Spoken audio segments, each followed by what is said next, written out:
মোটামুটি বড় পরিসরে হিফজুল কোরআন এবং কোরআন তেলাওয়াত প্রতিযোগিতা আমরা ঢাকা বিশ্ববিদ্যালয় ক্যাম্পাসে আয়োজন করেছি। পবিত্র মাহে রমজানকে আমরা আরও কীভাবে মানুষের মধ্যে প্রাসঙ্গিক করা যায়, মানুষ যাতে খুব সুন্দরভাবে সাবলীলভাবে উদযাপন করতে পারে, সেজন্য আমরা ক্ষুদ্র পরিসরে চেষ্টা করেছি। বাংলাদেশের প্রতিটি মানুষ তার ধর্মীয় অনুশাসন মেনে চললে, তার ধর্ম সঠিকভাবে পালন করলে বাংলাদেশে শান্তি বিরাজমান থাকবে। 5 আগস্ট পূর্ববর্তী সময়ে বাংলাদেশে ফ্যাসিস্ট হাসিনার ওয়াজেদের মতো একজন ফ্যাসিবাদী শাসক ছিল, যে শুধু এদেশের মানুষের বাক স্বাধীনতায় হরণ করেনি, সাধারণ মানুষের বিভিন্ন ধর্ম, বিভিন্ন বর্ণের মানুষের যে স্বাভাবিক ধর্ম চর্চার অধিকার, সেই অধিকারটুকু কেড়ে নিয়েছিল। বিশেষ করে যারা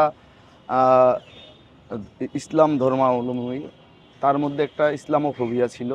যাই হোক, সে কিসের এজেন্ডা বাস্তবায়ন করার জন্য এটা করেছিল, এটা তো আপনারা সবাই জানেন। এটা নিয়ে বিভিন্ন পেপার আছে, বিভিন্ন লেখা আছে, কলাম আছে, এটা আমরা সবাই জানি।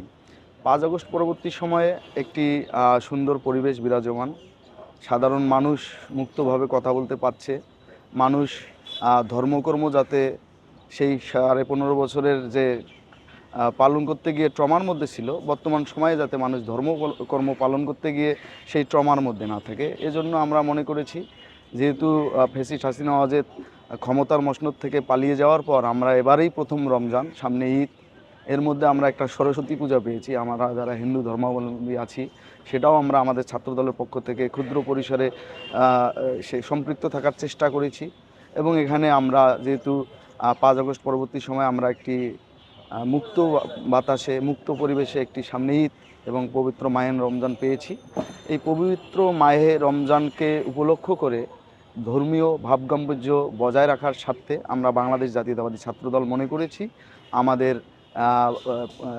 এই ইফতার কর্মসূচি সহ, মানে পবিত্র মাহে রমজানকে আমরা আরও কীভাবে মানুষের মধ্যে প্রাসঙ্গিক করা যায়, মানুষ যাতে খুব সুন্দরভাবে সাবলীলভাবে উদযাপন করতে পারে, সেজন্য আমরা ক্ষুদ্র পরিসরে চেষ্টা করেছি। ইতিমধ্যে আমরা ঢাকা বিশ্ববিদ্যালয় ক্যাম্পাস সহ বাংলাদেশের সমস্ত ক্যাম্পাসে আমাদের সাধ্যমতো আমরা সাধারণ শিক্ষার্থীদের সাথে ইফতার করার চেষ্টা করেছি এবং বিশ্ববিদ্যালয় ক্যাম্পাসগুলোতে আমরা কোরআন তেলাওয়াত প্রতিযোগিতা আয়োজন করেছি। তারই ধারাবাহিকতায় আমরা বাংলাদেশ জাতীয়তাবাদী ছাত্রদল একটু মোটামুটি বড় পরিসরে হিফজুল কোরআন এবং কোরআন তেলাওয়াত প্রতিযোগিতা আমরা ঢাকা বিশ্ববিদ্যালয় ক্যাম্পাসে আয়োজন করেছি। ইতিমধ্যে আজকে বাছাই পর্ব, মূল বাছাই পর্ব আর কি, আমরা বিগত পরশুদিন আপনারা দেখেছেন আমরা বাছাই পর্ব অনুষ্ঠিত হয়েছিল এখানে বড় পরিসরে।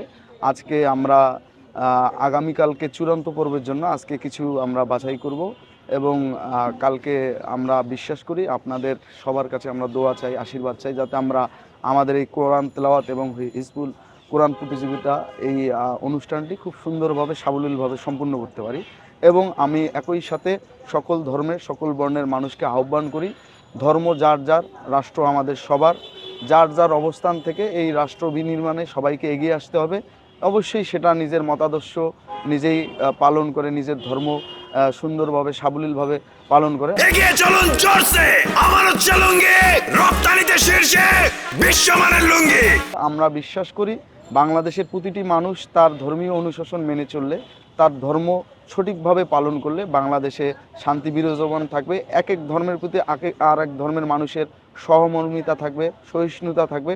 তখনই বাংলাদেশকে বিনির্মাণে, অর্থাৎ বাংলাদেশকে একটি প্রকৃত গণতান্ত্রিক রাষ্ট্র হিসাবে বিনির্মাণে আমরা খুব সহজেই বিনির্মাণ করতে পারবো এবং বিশ্বের দরবারে বাংলাদেশকে আসলেই একটি গণতান্ত্রিক পরমত সহিষ্ণু দেশ হিসাবে প্রতিষ্ঠা করতে হবে।